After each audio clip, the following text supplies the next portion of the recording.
all these books, 10,000 facts on World War II. Do any of you remember Harry Gross on the radio speaking of your money? Absolutely. Yep. Anyway, well, Lynette and I each attended Harry Gross's CPA school. 2 nights a week we would go downtown and Harry would tell you how to pass the exam. And I'll never forget, Harry said, "You ever wonder why accounting books are written by 2 people?" So I said, "No, why, Harry?" He says, "Because nobody knows everything." So I don't know about Eisenhower, but I'll try to find out. On the wall up there, I think you have the surrender of Germany, and they tell you who, on this side, on the right-hand, on the left, yeah, who attended that surrender. I'll have to look that up. And it was not Eisenhower, because he refused to come because Germany didn't send one of their high guys. So Eisenhower sent his adjutant. And I think it's written up there. Now, there were those who attended but were not signatories. I have to look that up. So there's a difference. You could have been at the surrender Yeah. and not have been a signatory.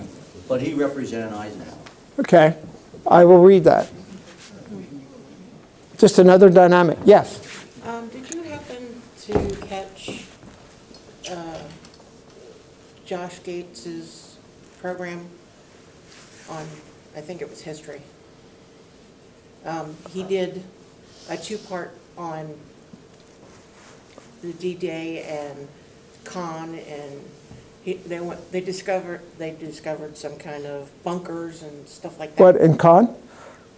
In Con, no, the point where they went up the hill. At Point Tahat. Yeah, where they went up the hill, and they said they made it up the hill, and then there was spots for guns, but no guns. Yes, the Germans, Moved them. to fool us at Point Tahat, moved the artillery pieces to another location. And in their stead, they put telephone poles. Lovely. So from the air, you saw these long barrels, but the guns were not there. They were later found and destroyed with thermite, which was the... Well, he was going into the bunkers that were, they were showing signs of all burned out stuff, but they were looking for like any artifacts that might have still survived. They found some helmets, some of those little respirator things. Okay. And then they found the remnants of one of the long guns, but they needed a backhoe to get it. And then they went over to Con, and there's a group that are looking for artifacts over there. And they go over to what looks like a shed. Like you might have in your backyard, right? They open the doors, and it looks like it was an old well. But apparently they had some kind of mining operation that had happened there, and the people that were in the town, when they knew the bombing was coming, went into there and stayed in there. It was huge. I have to go back and see that. Yeah, I thought it was absolutely amazing, and then here I am, I'm hearing about it again from a historian, and I'm like... Well, the interesting thing about Con was Monty had a tough job taking Con, and he finally decides to level it, have it bombed. But by the time the bombing occurs, the Germans had already pulled out. So, all that destruction in effect for nothing. But that's war, I guess. Yes? Do you know what invention that came out of World War II that got used again 40 years later? What invention came out of World War II that was used again? 40 years later.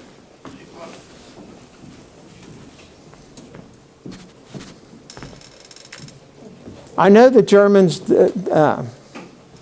developed what we would call a guided missile. The Mulberry. Oh, the Mulberry Harbor. Yes.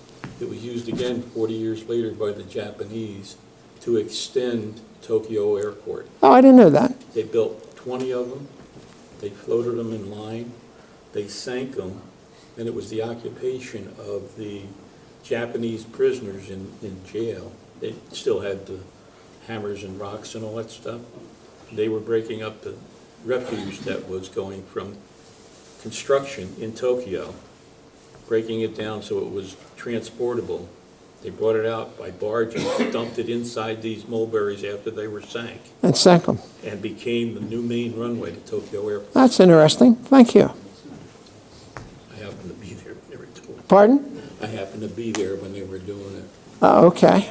They finished it in 1982. I will have to look that up. As I said, nobody knows everything. But you can get some great books at Ollie's. World War II books, cheap. I'm a great fan of Ollie's. They have some really nice books. And the other, well,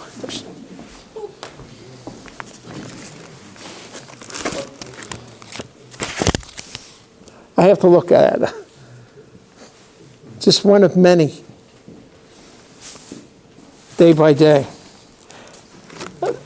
So anyway, Lynette and I enjoyed doing this, and hopefully you'll have us back for the 75th anniversary on VJ Day. As I Same group interested, they come back again in February. Be the third year we have them. Thank you. be happy to come. Thank you. There's food out there, there's bratwurst, I'm trying something different on the hot dog griller, so we'll see how the bratwurst turns out. Bratwurst is to the left.